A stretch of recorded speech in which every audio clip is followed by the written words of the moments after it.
అసలు ఈ జామెట్రీ రేఖాగణితము ఈ రేఖాగణితము ఎక్కడొచ్చింది? మనము మొత్తము సపోజ్గా ఎవరైనా యాప్టిట్యూడ్ అన్నారనుకోండి, మనకు కాంపిటేటివ్ ఎగ్జామినేషన్లో 12th క్లాస్ తర్వాత కానీ రైట్ గ్రాడ్యుయేషన్ తర్వాత కానీ మ్యాథ్స్ అనే సబ్జెక్టు మనము మ్యాక్సిమం నెంబర్ ఆఫ్ ఇయర్స్ నేర్చుకుంటాం. కాబట్టి మ్యాథ్స్ అనే సబ్జెక్ట్ మన యొక్క అనలిటికల్ ఎబిలిటీని, మన యొక్క లాజికల్ థింకింగ్ని, మన యొక్క మ్యాథమెటికల్ ఎబిలిటీని ఇంప్రూవ్ చేసే సబ్జెక్ట్స్లో టాప్ 3లో ఒకటి ఉంటుంది. కాబట్టి మళ్ళీ ఏంటంటే మీరు చేసే ప్రొఫెషన్లో మన డే టు డే లైఫ్లో రెగ్యులర్గా మనము ఏది చేసినా కూడా దాంట్లో ఒక మ్యాథమెటికల్ అప్లికేషన్ ఉంది. కాబట్టి ఈ యాప్టిట్యూడ్ని మీకు ఎగ్జామ్స్లో అడుగుతారు.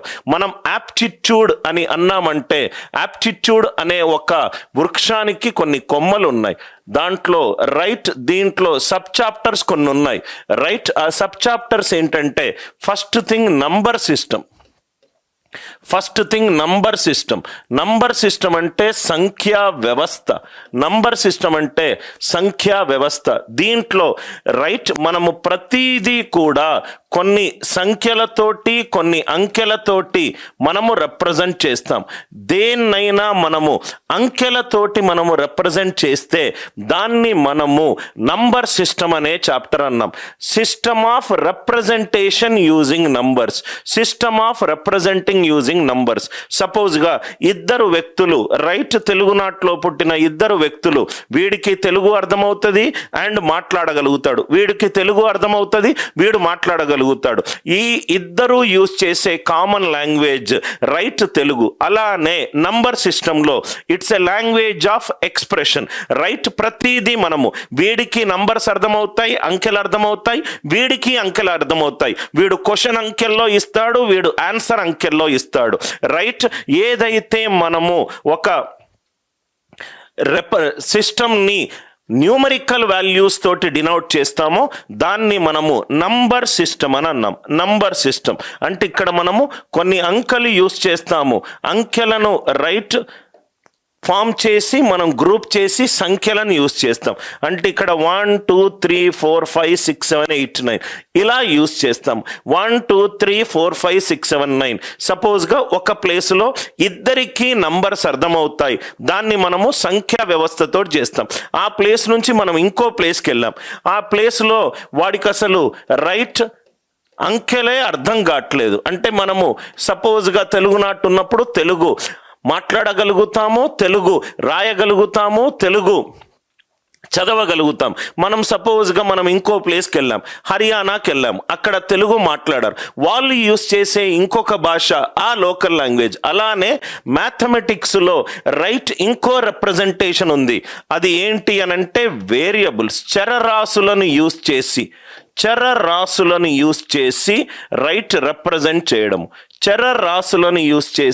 రిప్రజెంట్ చేయడము. అంటే ఇక్కడ 1 అని వచ్చిందనుకో దాన్ని మనము లీనియర్ సమీకరణము అని అంటాం.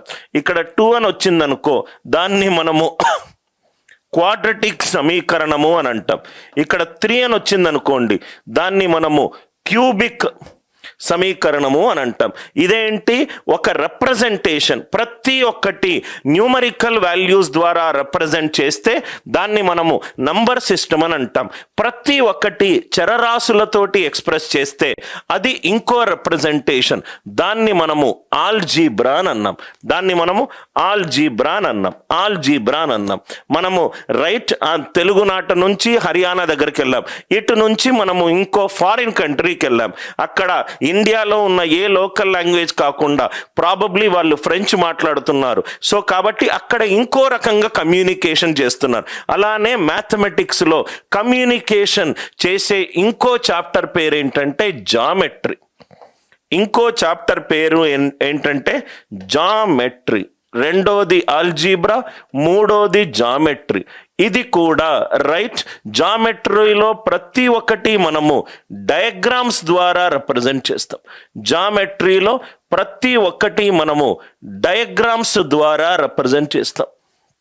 ఒకటిని డయాగ్రామ్ రూపంలో డాట్ అని అంటాం.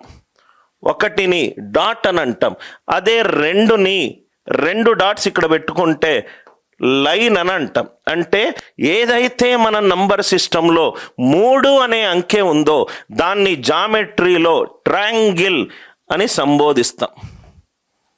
ట్రయాంగిల్ అని సంబోధిస్తాం. 4 ఉందనుకోండి దాన్ని చతుర్భుజము అని అంటాం. రైట్. 5 ఉందనుకోండి, రైట్, దానికి పెంటగను, అట్లా కొన్ని పేర్లు వస్తూ ఉంటాయి. Are you all with me? So number సిస్టంలో ఏదైతే 1 అని ఉందో దాన్ని మనము ఆల్జీబ్రాలో డిగ్రీ 1 అని అంటాం. జామెట్రీలో దాన్ని డాట్ అని అంటాం. ఇక్కడ 2 ఏదైతే ఉందో దీన్ని మనము 2 డాట్స్ ఎండ్ పెట్టుకుంటే దాన్ని ఒక రేఖ ఆర్ ఒక లైన్ అని అంటాం.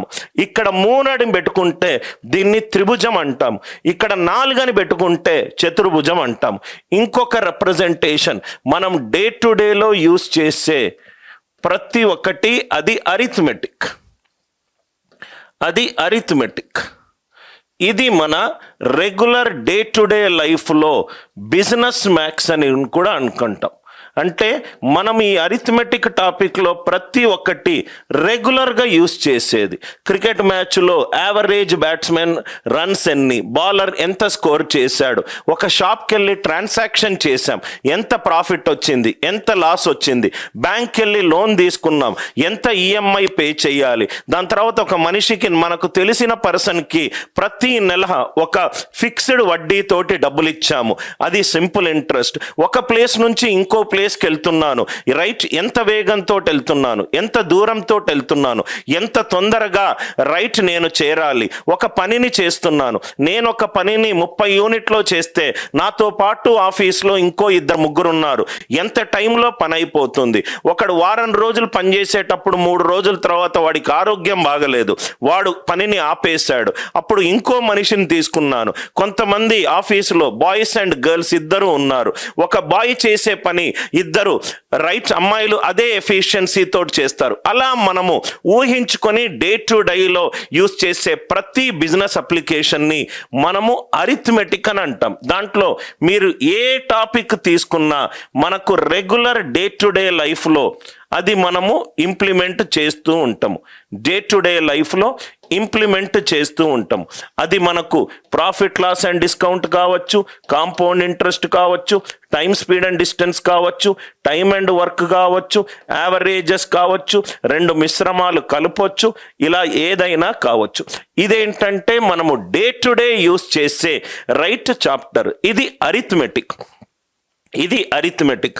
నంబర్ సిస్టమ్, ఆల్జీబ్రా, అరిథమెటిక్, ఇది ఒకటి. ఇది కాకుండా కొంచెం మనము నెక్స్ట్ లెవెల్ ఆఫ్ యాప్టిట్యూడ్కి వెళ్తే ఇంకో టాపిక్ ఉంది.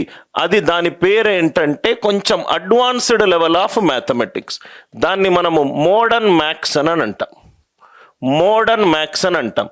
అంటే మొత్తము ఎన్ని రకాలుగా లెటర్స్ని అరేంజ్ చేయొచ్చు, నాకు ఎంత సంభావ్యత ఉన్నది, రైట్, ప్రాబబిలిటీ, రైట్, నాకు ఏ కానీ బి కానీ ఇద్దరు చేస్తే ఎంత సంభావ్యతలో పని అయిపోతుంది.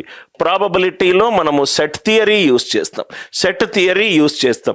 యావరేజెస్లో మనం ఎక్కడైతే యావరేజ్ ఉందో, యావరేజ్ అనేది స్టాటిస్టిక్స్లో మనకు ఒక సబ్ చాప్టర్. స్టాటిస్టిక్స్ సాంఖ్యక శాస్త్రంలో సగటు సరాసరి రిలేటెడ్ ప్రాబ్లమ్స్. ఎవ్వరు మీకు ఈ pure maths, right, arithmetic maths ఇవన్నీ మన సౌలభ్యం కోసము మనము క్రియేట్ చేసుకున్న రైట్ పేర్లు. ఎవరైనా ఒకరు యాప్టిట్యూడ్ అని అన్నారనుకోండి, యాప్టిట్యూడ్ అంటే రైట్ ఒక communication using a particular right point of reference, ఒక న్యూమరికల్ వాల్యూస్ అంకెలతోటి గనక మనము ఒక ఇద్దరు కూడా అంకెల ద్వారా మాట్లాడుతున్నారు, అది సంఖ్యా వ్యవస్థ. ఇద్దరూ కూడా చరరాశుల ద్వారా మాట్లాడుకుంటున్నారు, అదేమో ఆల్జీబ్రా. ఇద్దరేమో డయాగ్రామ్ల ద్వారా మాట్లాడుకుంటున్నారు, అదేమవుతుంది జామెట్రీ. మీకు జామెట్రీ ఇది మెల్లమెల్లగా ఎక్స్టెండ్ అయిపోయి రైట్ మెన్సురేషన్ అనేది జామెట్రీకి డెరివేటివ్. జామెట్రీ అర్థం కాకపోతే మెన్సురేషన్ అర్థం కాదు. మెన్సురేషన్ అనేది జామెట్రీ నుంచి వచ్చింది.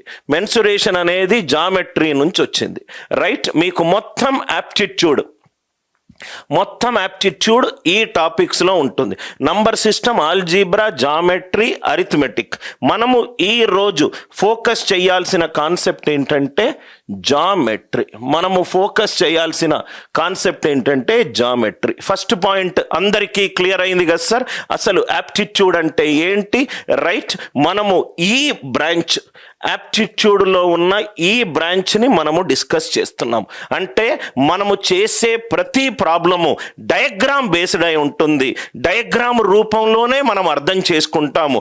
ఆ డయాగ్రామ్ రాసి ఆ డయాగ్రామ్కి సంబంధించి ఏం జరుగుతుందో అర్థం చేసుకుంటాం. ఇక్కడ ప్రతి ఒక్కటి చరరాశులలో ఉంటుంది, ఇక్కడ ప్రతి ఒక్కటి అంకెల రూపంలో ఉంటుంది. ఇదేమో day to day application. First slide అందరికీ క్లియర్ అయింది కదా సార్. నేను స్లైడ్ చెప్పిన తర్వాత నాకు ఒక స్టైల్ ఆఫ్ టీచింగ్ ఉంది. నేను బేసిక్ ఫౌండేషన్ నుంచి స్టార్ట్ అవుతాను. ఓన్లీ కాన్సెప్ట్స్ మీదనే ఎక్కువ కూర్చుంటాను. క్లాసులో ఫస్ట్ అరగంట కాన్సెప్ట్స్ క్లియర్గా మీకు అర్థమయ్యేటట్టు చెప్తాను.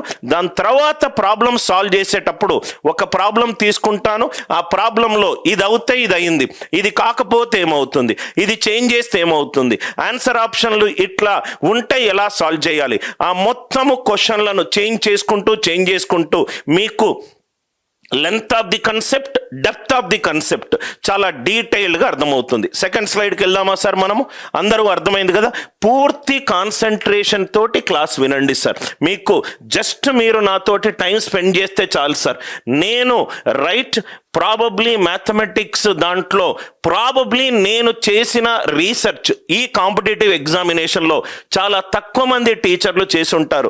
ఎందుకనంటే క్యాట్ ఎగ్జామ్ చెప్పే టీచర్కి అంత రీసెర్చ్ అవసరము. క్యాట్ ఎగ్జామినేషన్లో ప్రాబబ్లీ మీకు 32 క్వశ్చన్లు ఇస్తే ఒక్క క్వశ్చన్ కూడా ఫార్ములా యూస్ చేస్తే ఆన్సర్ రాదు. రైట్, అటువంటి పేపర్ని డిస్కస్ చేయాలి అని అంటే డీపర్ అండర్స్టాండింగ్ ఆఫ్ మ్యాథమెటిక్స్ ఉండాలి. మనం ఇప్పుడు నెక్స్ట్ డిస్కస్ చేసేది జామెట్రీ గురించి. Slide by slide, concept by concept వెళ్దాం. జామెట్రీ ఫస్ట్ మనం నేర్చుకున్న పాయింట్ ఏంటంటే జామెట్రీలో ప్రతి ఒక్కటి మనము డయాగ్రామ్స్ ద్వారా రిప్రజెంట్ చేస్తాం. ప్రతి ఒక్కటి మనము డయాగ్రామ్స్ ద్వారా రిప్రజెంట్ చేస్తాం. రైట్, నంబర్ సిస్టంలో సహజ సంఖ్యలో అతి చిన్న సంఖ్య 1. ఆ 1 నుంచి మనము స్టార్ట్ అవుదాం. అదే జామెట్రీలో దాన్ని ఏమంటామంటే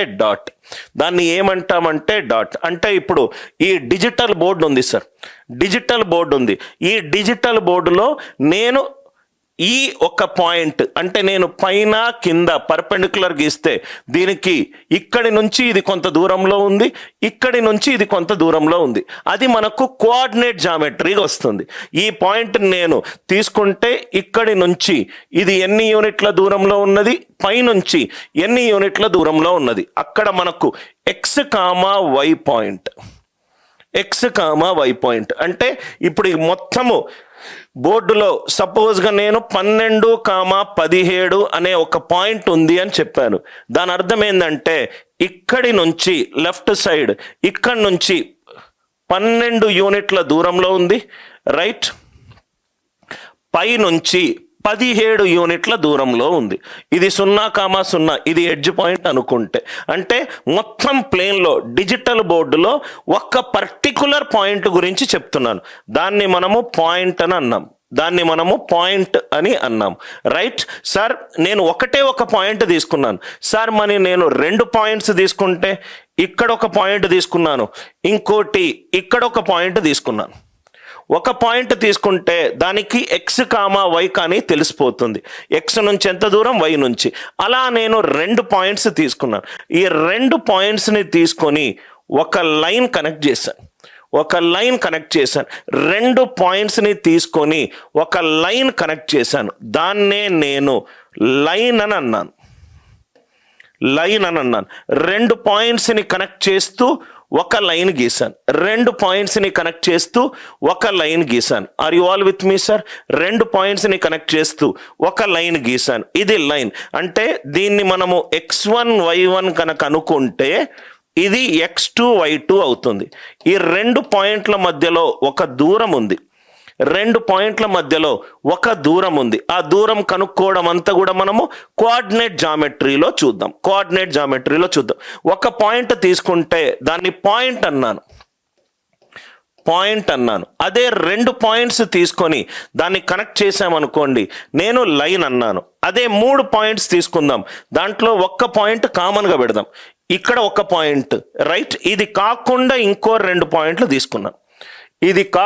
నేను ఇంకో 2 పాయింట్లు తీసుకున్నాను. ఇది ఒక లైన్, ఇది ఒక లైన్. దీని మధ్యలో ఒకటి ఏర్పడింది. దాన్నే మనము కోణము, యాంగిల్ అని అన్నాం. యాంగిల్ ఒక పాయింట్ నుంచి ఇక్కడ ఒక లైన్ గీశాను, ఇక్కడ ఒక లైన్ గీశాను. దీని మధ్యలో ఉందే యాంగిల్ డెఫినేషన్ అందరికీ అర్థమైంది కదా సార్? యాంగిల్ డెఫినేషన్ అందరికీ అర్థమైంది. నా ఇక్కడ చూడండి సార్, ఎంత ఈజీగా మీకు జామెట్రీ అర్థమవుతుందో చూడండి. సపోజ్గా నేను 3 పాయింట్లు తీసుకున్నాను. ఇక్కడ ఒక పాయింట్ తీసుకున్నాను, ఇక్కడ ఒక పాయింట్ తీసుకున్నాను, ఇక్కడ ఒక పాయింట్ తీసుకున్నాను. నా ఇక్కడ చూడండి సార్, నా దగ్గర 3 పాయింట్లు ఉన్నాయి. చాలా జాగ్రత్తగా ఆలోచించండి సార్. నా దగ్గర 3 పాయింట్స్ ఉన్నాయి. ఒక రేఖ గీయడానికి నాకు రైట్ మొత్తం ఎన్ని పాయింట్లు కావాలి? చివరగా ఒక పాయింట్ కావాలి, స్టార్ట్ చేయడానికి ఒక పాయింట్ కావాలి. నాకు ఒక రేఖ గీయడానికి 3 పాయింట్లు ఉన్నాయి నా దగ్గర. నాకు ఒక రేఖ గీయడానికి 2 పాయింట్లు సెలెక్ట్ చేయాలి. నాకు 3 పాయింట్లు ఉన్నాయి. 3 పాయింట్లలో నేను ఏదైనా 2 పాయింట్లు తీసుకుంటే నేను ఒక రేఖ గీయగలుగుతాను. NCR right is equivalent to NCN minus R. మూడిట్లో రెండిటిని సెలెక్ట్ చేస్తున్నాను అనంటే ఒకటిని సెలెక్ట్ చెయ్యట్లేదు అని అర్థం. క్లాసులో 5 కూర్చొని ఉన్నారు. 5లో 2 సెలెక్ట్ చేస్తున్నాను అంటే 3 రిజెక్ట్ చేస్తున్నాను. ఆర్ యు ఆల్ విత్ మీ? వాళ్ళ 2 క్లాసు బయటకు రమ్మన్నాను అంటే 3 కూర్చోమన్నాను అని అంటే 2 బయటికి వెళ్ళమని అర్థము. 2 బయటికి వెళ్తున్నాము అని అంటే మిగతా 3 బయటికి వెళ్ళట్లేదు అని అర్థం. ఎన్లో ఆర్ సెలెక్ట్ చేస్తున్నాము అని అంటే ఎన్ మైనస్ ఆర్ రిజెక్ట్ చేస్తున్నాం అని అర్థం. NCR is equivalent to NCN minus R. Sir ఈ 3C2 ఎక్కడి నుంచి వచ్చింది? 3 పాయింట్లు ఉన్నాయి. నాకేమో రేఖ గీయడానికి 2 పాయింట్లు సెలెక్ట్ చేయాలి. 3 పాయింట్లు ఉన్నాయి. రేఖ గీయడానికి 2 పాయింట్లు సెలెక్ట్ చేయాలి. 3లో 2 సెలెక్ట్ చేశాను. 3C2 అంటే 3C3 మైనస్ 2 1 3C1 3 అంటే 3 లైన్లు వస్తాయి. ఇక్కడి నుంచి ఇక్కడ వరకు ఒక లైన్, ఇక్కడి నుంచి ఒక వరకు ఇదొక లైన్, ఇక్కడి నుంచి ఇక్కడ వరకు ఇదొక లైన్. 3 పాయింట్లు తీసుకున్నాను. మీరు ఇక్కడ అబ్జర్వ్ చేస్తే ఈ 3 పాయింట్లను ఎలా తీసుకున్నానంటే 3 లైన్లు వచ్చినప్పుడు. ఎప్పుడైతే నేను ఈ ఒక పాయింట్ మీకు చెప్పానో సార్ మరి ఇలా ఉంటే ఎలా సార్? 3 పాయింట్లు ఇలా ఉన్నాయి, స్ట్రైట్గా ఉన్నాయి. 3 ఇక్కడ చూడండి సార్, ఇది ఒక లైన్, దాని మీదనే 2వ లైన్ ఇక్కడ వస్తుంది, దాని మీదనే 3వ లైన్ ఇక్కడ వస్తుంది. రైట్, దీన్ని స్టార్ మార్క్ పెట్టుకోండి. నెక్స్ట్ స్లైడ్లో నేను ఒక పాయింట్ ఎక్స్ప్లెయిన్ చేయాలి. 3 డాట్లు ఒకే ఒక్క రైట్ ప్లేన్లో ఒకే ఒక్క రైట్ పాయింట్ డైమెన్షన్ మీద ఉంటే ఇక్కడి నుంచి ఇక్కడ వరకు ఒక లైన్, ఇక్కడి నుంచి ఇక్కడ వరకు ఒక లైన్, ఇక్కడి నుంచి ఇక్కడ వరకు ఒక లైన్. రైట్, ఇక్కడ మీరు చూస్తే లోపట నాకు ఒక స్పేస్ ఏర్పడ్డది. ఇలా ఉంటే ఫిగర్, దీన్ని మనం ఏమన్నాము? ట్రయాంగిల్ అని అన్నాం, త్రిభుజము అని అన్నాం. ఇక్కడ మనకు త్రిభుజం ఏర్పడ్డదా? ఏమైనా స్పేస్ ఉందా? స్పేస్ ఏమీ లేదు. ఒకదానిపైన 2 లైన్లు ఉన్నాయి, ఒకే రేఖ పైన 2 రేఖలు ఉన్నాయి. ఇక్కడ నాకు ట్రయాంగిలే ఫామ్ అవ్వలేదు, ఇక్కడ నాకు ట్రయాంగిలే ఫామ్ అవ్వలేదు, అసలు ఇక్కడ నాకు త్రిభుజమే ఫామ్ అవ్వలేదు. అందరికీ అర్థమైంది కదా సార్? ఒక డాట్ తీసుకున్నా. డాట్ అంటే ఏంటి? ఆరిజిన్ నుంచి ఎక్స్ యూనిట్లు ఎంత దూరంలో ఉంది, వై పై నుంచి ఎంత దూరంలో ఉన్నది. ఒక్క డాట్ తీసుకున్నాను. 2 డాట్లు తీసుకుంటే దాన్ని రెండింటిని కనెక్ట్ చేస్తూ ఒక లైన్ గీయొచ్చు, దాన్ని రెండింటిని కనెక్ట్ చేస్తూ ఒక లైన్ గీయొచ్చు. ఒక లైన్ గీశాను. అదే 3 తీసుకుంటే నాకు ఇలా అయినా ఉండొచ్చు, ఇలా అయినా ఉండొచ్చు, ఇలా అయినా ఉండొచ్చు. ఇలా ఉంటే నాకు లోపట ఒక స్పేస్ ఏర్పడట్లేదు, ఒకదాని మీద ఒకటి ఉంది. అప్పుడు నాకు స్పేస్ ఏర్పడట్లేదు అంటే ఇక్కడ నాకు త్రిభుజం ఏర్పడట్లేదు. ఫస్ట్ ఇంపార్టెంట్ పాయింట్, చాలా జాగ్రత్తగా చూడండి సార్, చాలా జాగ్రత్తగా చూడండి. 13, 14, 27. 13, 14, 27 ఏది ఫార్ములా లేదు, ప్రతి ఒక్కటి మనం డెరైవ్ చేద్దాం. 13, 14, 27 3 రైట్. 3 మీ దగ్గర 3 స్కేల్స్ ఉన్నాయి, ఆర్ 3 ఒక కట్టపుల్లలు ఉన్నాయి అనుకుందాం. ఒక కట్టపుల్లేమో 13 యూనిట్లు, ఇంకో కట్టపుల్లేమో 14 యూనిట్లు, ఇంకో కట్టపుల్లేమో 27 యూనిట్లు. ఈ 3 త్రిభుజం ఫామ్ అవుతాయా అని అడుగుతున్నాడు. ఫస్ట్ చాలా జాగ్రత్తగా వినండి. ఏదైతే పెద్దగా ఉందో దాని లెంత్ ఎంత? 27 యూనిట్లు. దాని మీద 13 యూనిట్ల కట్టని ఇక్కడ పెడతాను. మిగిలిందెంత? 14 యూనిట్లు. దాని మీద 14 యూనిట్ల కట్టపుల్లని ఇక్కడ పెడతాను. ఒక సింగిల్ లైన్ ఫామ్ అయింది. అంటే ఒక స్ట్రైట్ లైన్లో 3 లైన్లు ఒకదాని మీద ఒకటి ఉన్నాయి. 3 లైన్లు ఒకదాని మీద ఒకటి ఉన్నాయి. ఒకదాని మీద ఒకరు రేఖలు ఉంటే దాన్ని కొలీనియర్ పాయింట్స్ అని అన్నాం. కోలీనియర్ అంటే ఒకే రేఖ మీద 3 పాయింట్స్ ఉన్నాయి. నాకు త్రిభుజం ఫామ్ అయిందా సార్? నాకు త్రిభుజము ఫామ్ అయిందా? కాలేదు. త్రిభుజం ఫామ్ అయిందా? కాలేదు. అంటే ఒక రేఖ గనక ఏ యూనిట్ నుండి, ఇంకో రేఖ గనక బి యూనిట్ నుండి, ఇంకో రేఖ గనక సి యూనిట్లుంటే A+B = C గనక అయిందనుకోండి, A+B కనుక C గనక అయిందనుకోండి, నాకు త్రిభుజం ఫామ్ అవ్వదు.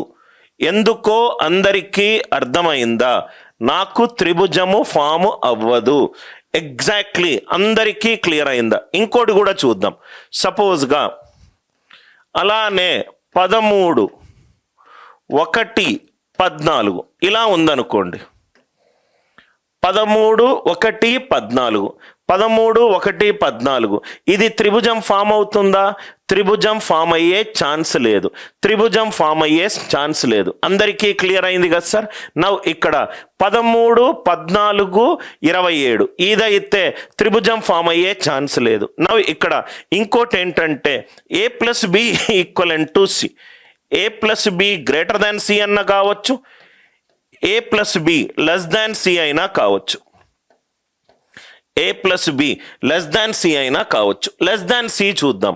27 యూనిట్ల మీద 13 యూనిట్లు, 14 యూనిట్లు, 13 యూనిట్లు, 14 యూనిట్లు రెండిటిలో నేను రెండిటి మీద పెట్టాను అనుకోండి. రైట్. ఆ 3 ఒకే ఒక రేఖ మీద ఉంటాయి కాబట్టి సైన్ అయ్యే ఛాన్స్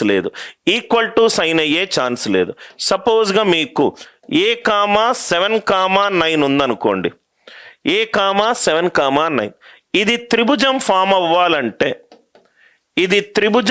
అవ్వాలంటే ఏ వాల్యూ ఎంత ఉండాలి? ఏది కండిషన్లు ఏం అవసరం లేదు. ఏ వాల్యూ ఎంత ఉండాలి? చాలా లాజికల్గా మనం సాల్వ్ చేద్దాము. A7, 9 ఒక త్రిభుజం యొక్క 3 భుజాలు A,7, 9 రైట్ 7, 9 7, 9 రైట్. నవ్వు ఇక్కడ చూడండి సార్. ఏ గనక 2 అయిందనుకోండి, 9 అనే కట్ట మీద 9 అనే కట్ట మీద నేను రైట్ ఇక్కడ 2 పెట్టొచ్చు, ఇక్కడ 7 పెట్టొచ్చు. అంటే ఏ 2 అయ్యే ఛాన్స్ లేదు, 2 కంటే ఎక్కువ ఉండాలి. ఆర్ యు ఆల్ విత్ మీ? ఏ గనక 16 పెట్టామనుకోండి, 16, 7, 9 16 యూనిట్ల కట్ట మీద ఇక్కడ రైట్ 7 పెట్టొచ్చు, ఇక్కడ 9 పెట్టొచ్చు. ఈ మొత్తం కట్ట 16 యూనిట్లు దాని మీద ఉండొచ్చు. అంటే ఏకి మినిమం కనుక్కోవాలి, ఏకి మ్యాక్సిమం కనుక్కోవాలి. ఏ 2 అయ్యే ఛాన్స్ లేదు, ఏ 16 అయ్యే ఛాన్స్ లేదు. అంటే ఏ 2 కంటే ఎక్కువ ఉండాలి, ఏ 16 కంటే తక్కువ ఉండాలి. ఏ 2 కంటే ఎక్కువ ఉండాలి, ఏ 16 కంటే తక్కువ ఉండాలి.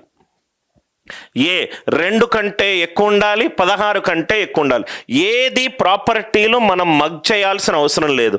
ఏ 7, 9 7 ప్లస్ 9 దాన్ని మనం ప్రాపర్టీగా చదువుతాము, కానీ మనము కొలీనియారిటీగా చూద్దాం. ఏ గనక 2 అయిందనుకోండి, ఏ గనక 2 అయిందనుకోండి, రైట్ 2 ప్లస్ 7 ఎంత? 9. 2 ప్లస్ 7 ఎంత? 9. అంటే ఏ 2 కాకూడదు, ఏ 2 కాకూడదు.